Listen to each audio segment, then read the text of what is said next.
Hey guys, oh my goodness, I'm so excited for this episode. Welcome back to another episode of Make Your Mark podcast. And I have been having a riot already behind the scenes with our guest today. His name is Steve Multer.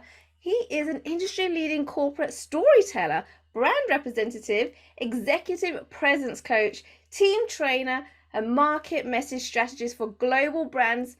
And the brands he's worked with, people like Cisco, Fujifilm, HP, Siemens, and Panasonic. In the last 25 years, he's developed and delivered more than 20,000 on stage and on camera presentations, connecting Fortune brands to over 2.5 million customers, partners, and media. Steve trains global C-suite and ELT teams in winning communications. Steve also has a book. Nothing gets sold until the story gets told. Corporate storytelling for career success and value-driven marketing. And oh my goodness, does he have an ample of knowledge and experience around this? I can't wait to bring him on stage so we can talk about that. Please welcome Steve. Oh my goodness. Wow, that was better than anybody could have ever done it. So bravo. I think we're done, right? I think we can wrap it up right there. Okay. Well Right? done. Perfect. Yeah, we're all done. But Steve, really, we already had a riot off stage, right? Like, you are awesome. Your personality is awesome. I can see why people are drawn to you and why you're traveling all over the world and helping so many businesses and corporate companies, right?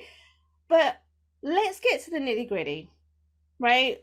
Not business, not a single business, in fact, has ever been successful overnight. And so there's always been a journey, but people don't see it, they don't hear it. And I'd love for you to share with our audience what that journey looked like for you, and maybe even tell us some of the ups and downs that you went through. Okay, it's such a great place to start. Great to be with you. Great to be with all of your subscribers here on the podcast. Yeah, I think most companies really are like the duck or the swan, gliding across the top of the water, and underneath the water, all they're doing is just paddling constantly to keep up to speed, to be able to satisfy their client base or their marketplace, and always trying to put across a concept of how beautifully they're doing, how successful, how strong, how powerful they are, but in the background, it's a mountain of work. We know that this is where people are, everything from entrepreneurial startups even to massive corporations that are multinationals that might have 80 or 100,000 employees. They're still always struggling every day to build their brand and their business. I'm no different than that. I started out as an actor for many years, actually, all the way until I was 30 years old. I was an actor working on stages across the United States, mostly in regional and some off-Broadway work as well. And what I ended up in was 100% accidental. I would love to say that I was brilliant. I went out, I discovered this, I wanted to do something, and I did it. It actually worked the other way around. It kind of dropped in my lap, but it dropped at a very opportune time. So during the build up to the dot-com boom in the early 1990s, my wife, not my wife at that point, my girlfriend at that point, she started working in what was called corporate theater. And corporate theater was gaining traction on a very rapid level, coming out of a concept called content marketing that had existed before corporate storytelling ever did. And we can talk about that. But she said to me, hey, you should give this thing a shot. And I resisted it. And then finally in about 1996, I did my first corporate theater job. And then I did another one, and I did another one, and I decided that I really liked this. And about 2 years later, I looked at my girlfriend at the time and I said, I'm not an actor anymore. And she said, how do you feel about that? And I said, I actually feel really good about that, which is not a good thing for an actor, because any actor that is worth their salt, you have to really want it, because it's a very challenging and difficult life. And if you are really passionate about it and you want it, you can't do anything else. It was easy for me to do something else.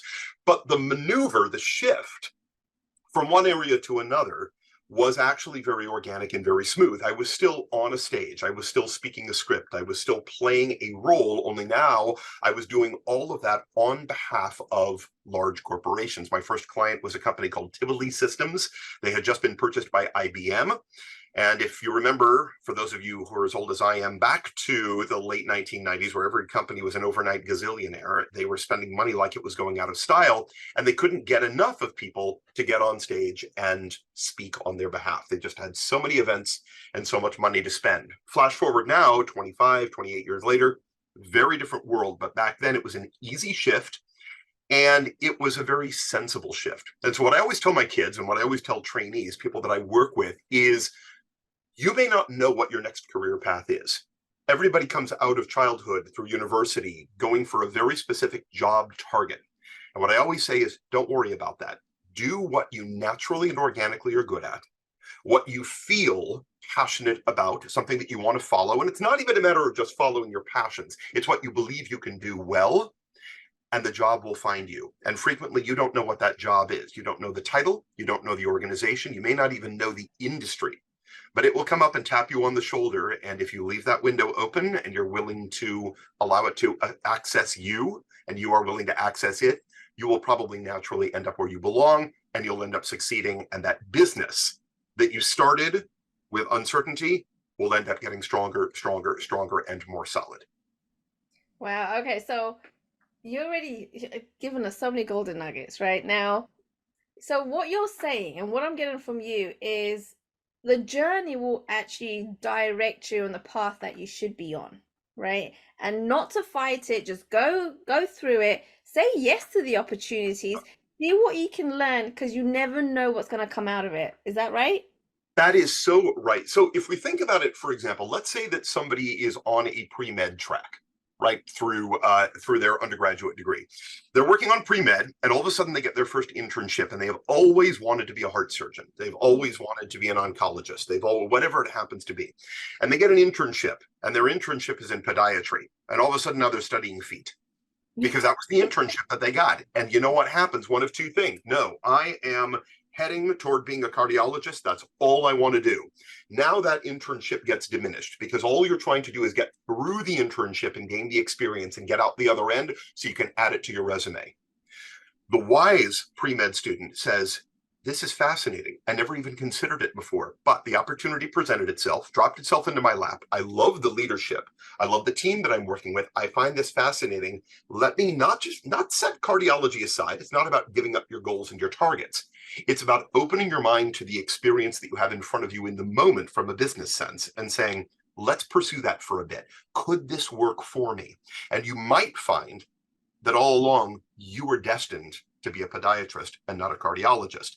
It's up to our individual mindset as we approach each business opportunity to stay open to that possibility, to embrace everything that we can out of it, because it may lead you to where you've always belonged. You just never knew it. Right. I like that because, see, I am someone that kind of is like, let's go with a gut feeling, right? Don't know where this is going to go.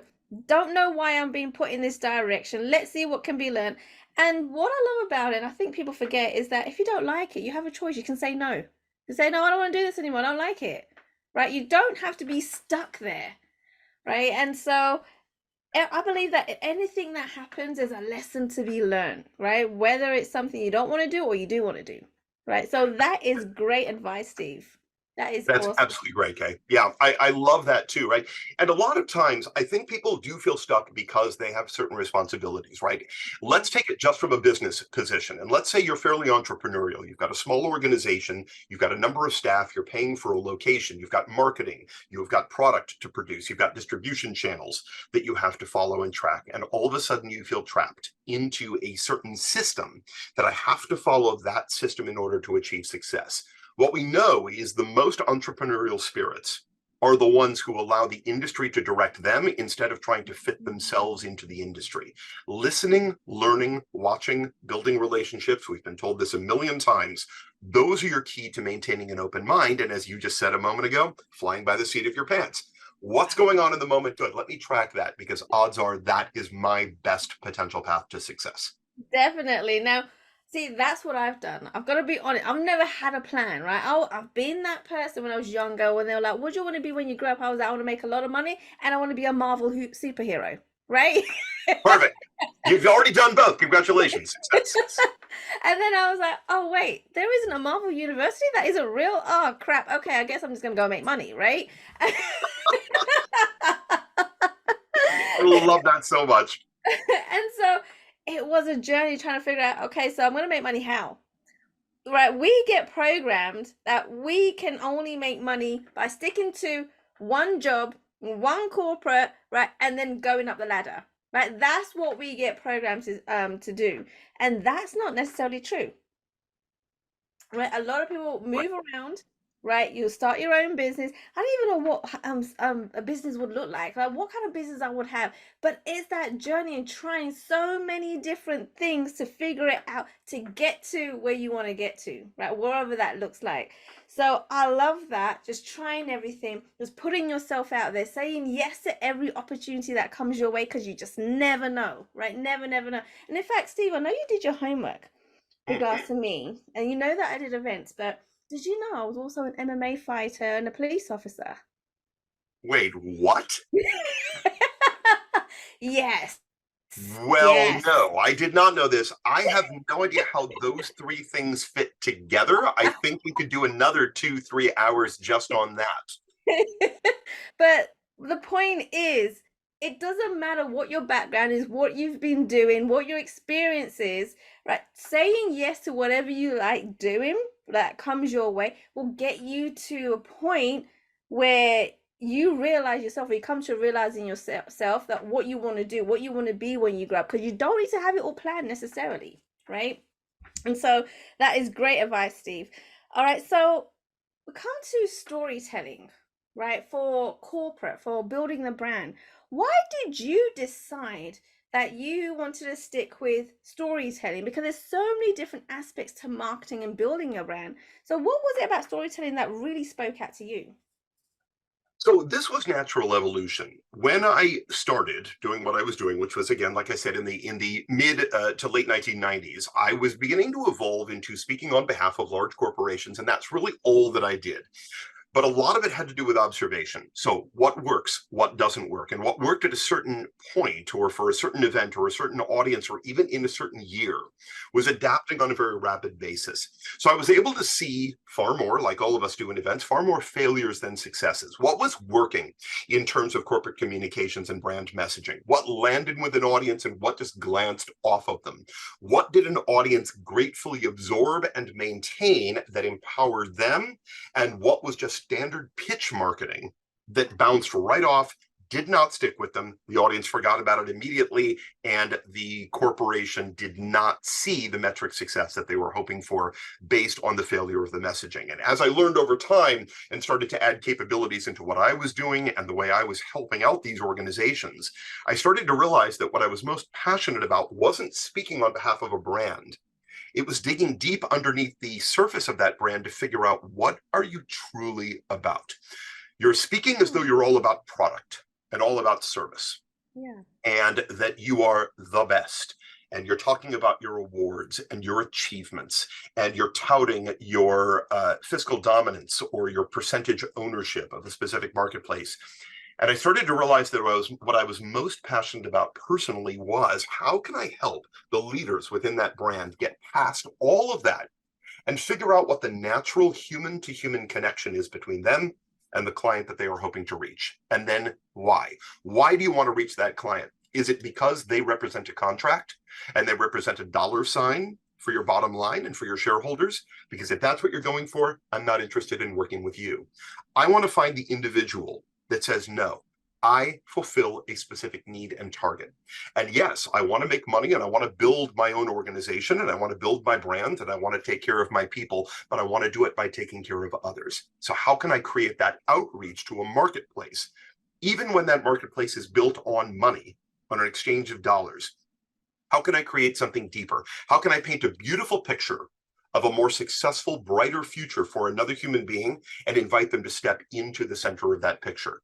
And so what I do today is I go and I find those CMOs, even those CFOs to a certain degree. I try to work with leadership to say, what are you really about? What are you truly trying to accomplish here?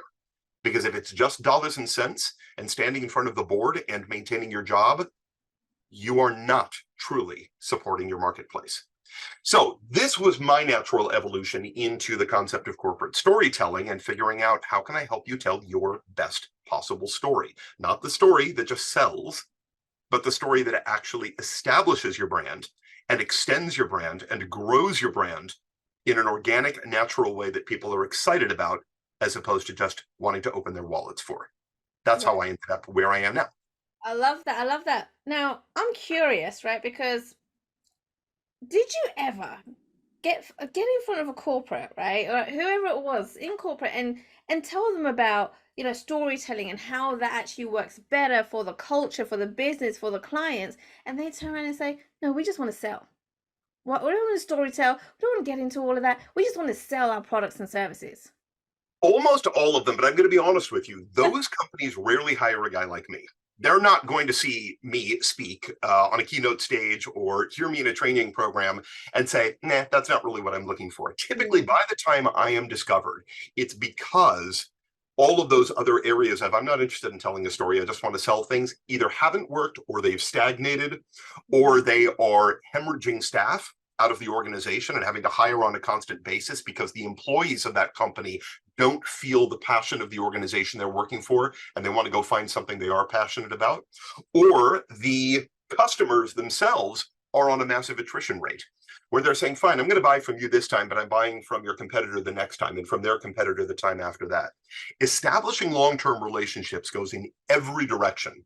And of course, as we know, the fish swims or stinks from the head down. So great executive leadership not only knows how to get a product moving across the market, they also know how to empower those who are working for them and alongside them, how to get them excited through the story of the brand itself so that they believe in something more deeply than just the bottom line, and how to get the customer to feel the same way. Mm. This is a very, very difficult lightning in a bottle to catch. This is an X factor that the most successful brands in the world have managed to achieve, but that most brands end up chasing for a certain period of time before they either adapt, die, or get absorbed into another brand. I love that. I love that. Now, I want to take a couple of steps back because you mentioned something, and I'm not too sure if people caught it. I did.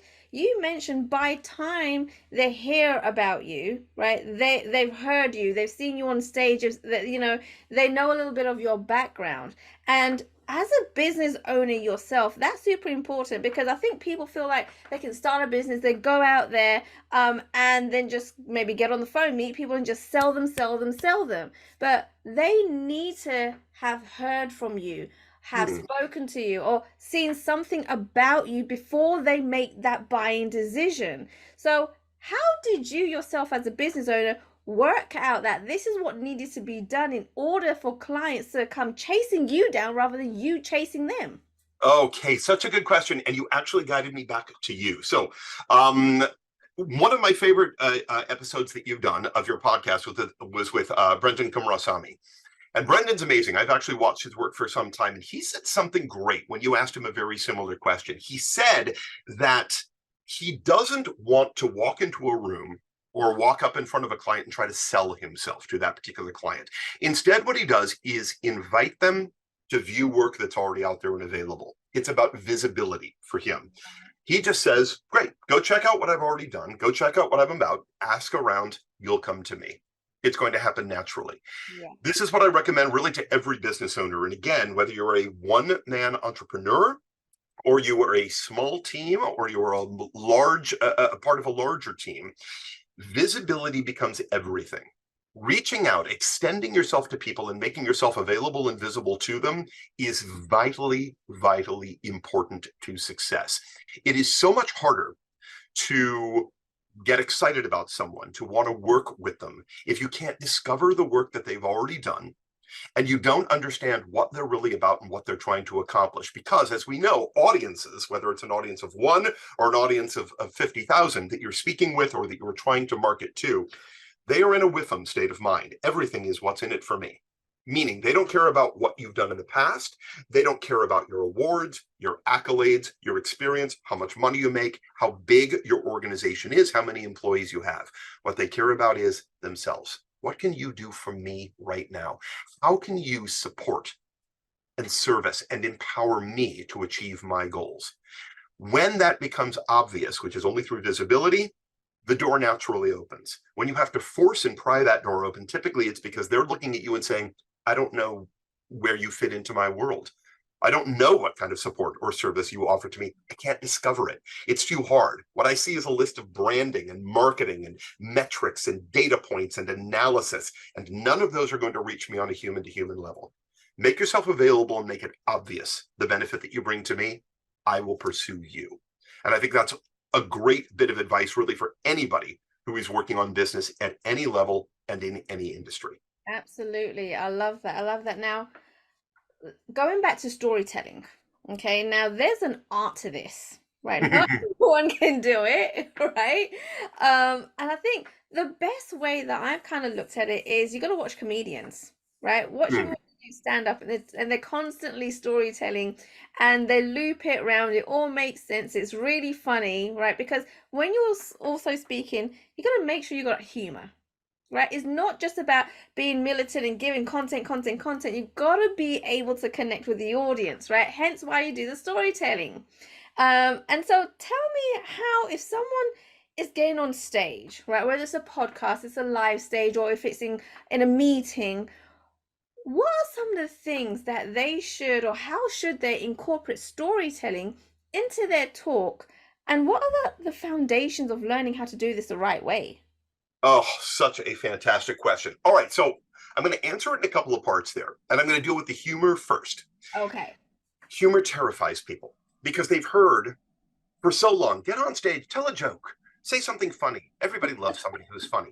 And it's true, but here's the problem. The vast majority of us are not funny naturally. We either have to force it or we have to have somebody write something for us that is genuinely funny. And so what humor tends to do is it becomes an obstacle to success because people will say, I'm not a funny guy. And if I can't make my audience laugh, I'm not going to have a successful presentation, or I won't reach them on the level that I want to reach them, or I will meet with my team and they're going to look at me and not really get it because I'm not funny.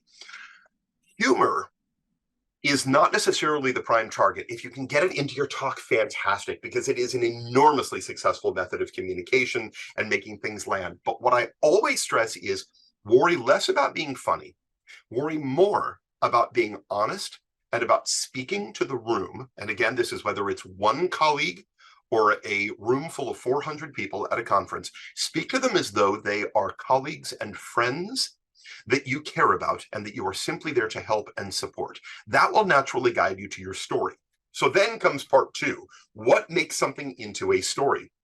So Yuri Hasson runs the Hasson Laboratory at Princeton University. And if you've never seen Yuri Hasson's TED Talk, 2016 TED Talk, it's a fantastic talk. And I can't recommend it highly enough. It's called This Is Your Brain on Communication. Huh. And what's so great about what Hasson does is he talks about a concept called brain coupling.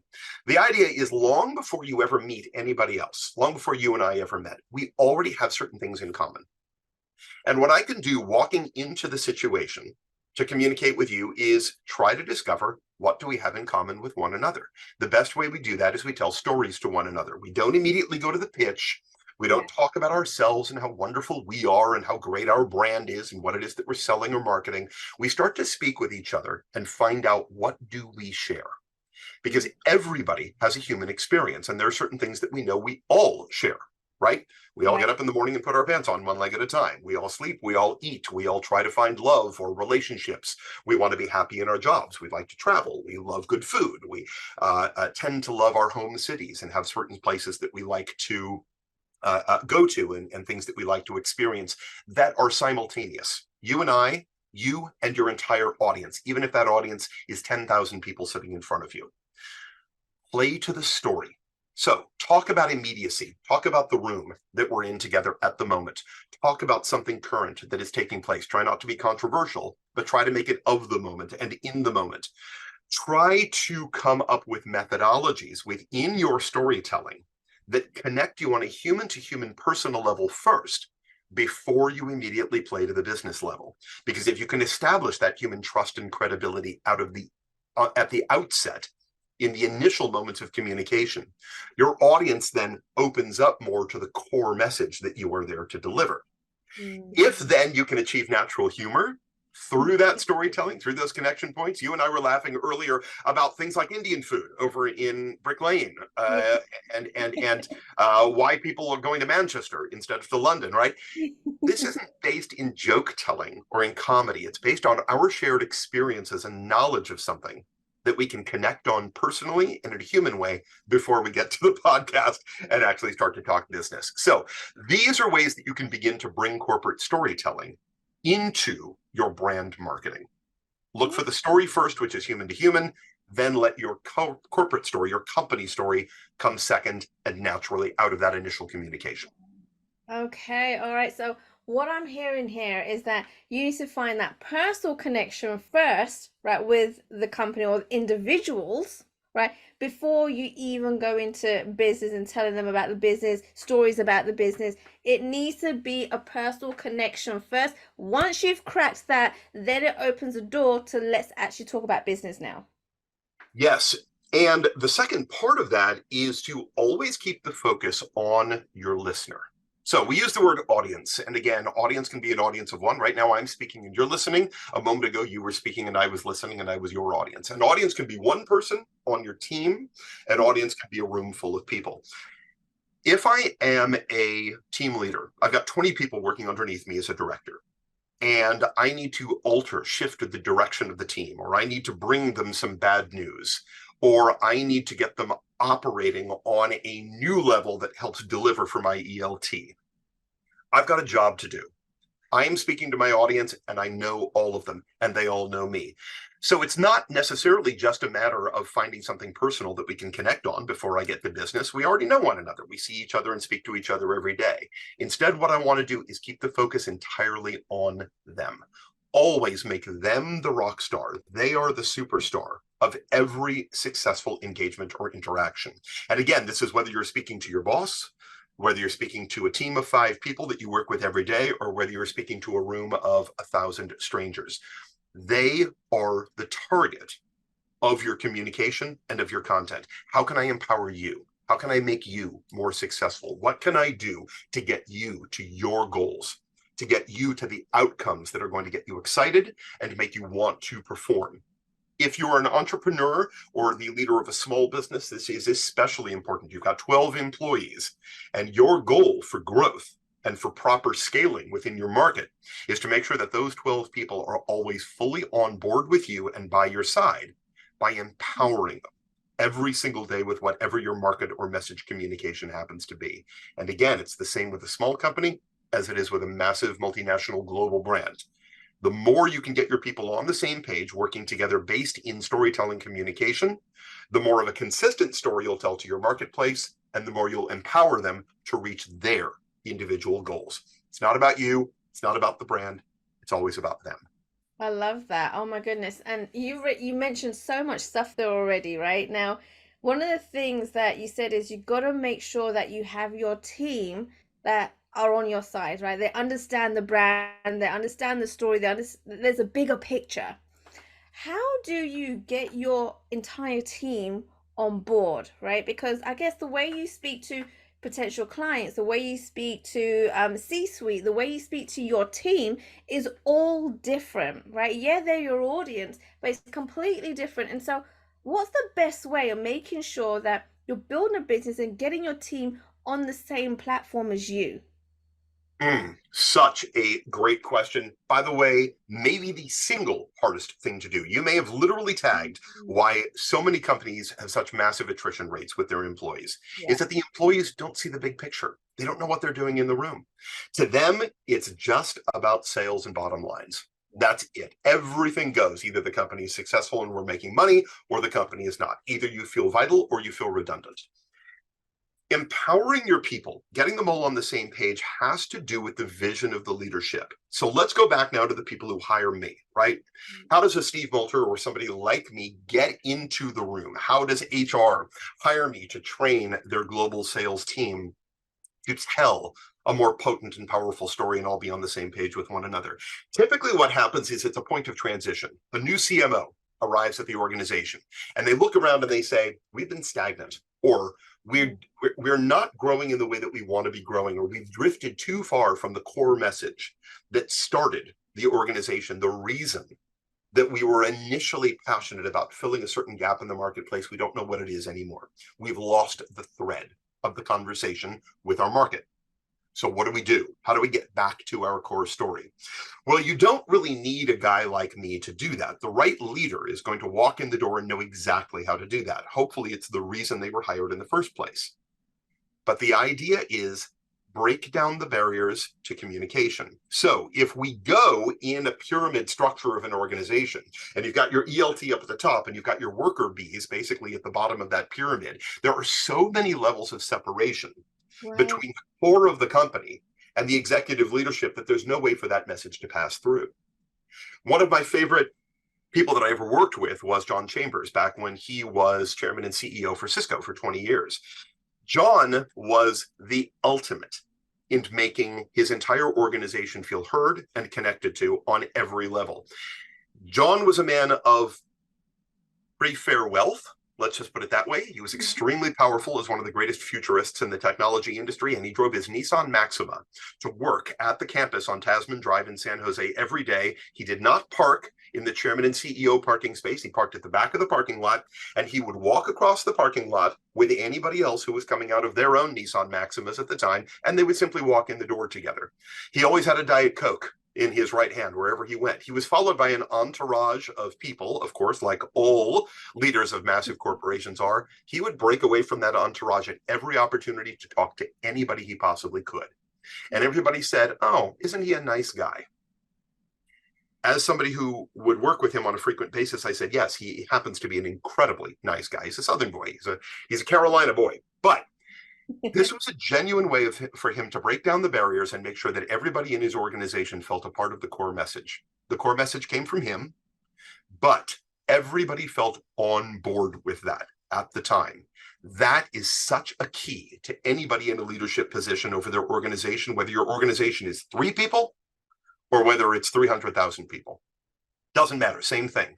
When people understand what the mission, the goal, the story of the brand is, and they have to get that from leadership, not just from their boss. There are too many levels above their boss. Right. Figure out what the leadership wants to do. And if you align with that leadership, you will always feel a part of your own corporate story. And if you don't understand it or don't align with it, odds are you're already sending out your resume to look for another job. And leaders, keep this in mind. If your people do not understand your vision or the story that you're trying to achieve, they are already looking for their next position today. Wow, that was powerful. Oh my goodness, Steve. Thank you so much for coming onto the show. Like, I feel like I can speak to you all day long. All right, let's do that. What the heck? We don't have other things to do. But I know at this point people are thinking, oh my goodness, I need to get hold of Steve. I need his help. So how can they go ahead and connect with you? Well, thank you for asking that. So I am pretty easy to find. You can see it here in the branding. Find me at stevemulter.com or corporatestorytelling.com. Both are going to get you exactly where you want to be. Kay, you mentioned the new book, which is great. Nothing gets sold until the story gets told. Corporate storytelling for value, passion, and connection, the 3 things that I really believe in so deeply. The last thing that I'll mention, though, is I've got something that anybody can get hold of. Ooh. I've got a free e-guide that I created. It's a very cool PDF called 5 Paths to Passionate Storytelling. No matter where you are in your corporate storytelling and how often you get to speak in public, I urge everybody to go download this. It's a free thing. Go to corporatestorytelling.com/guide.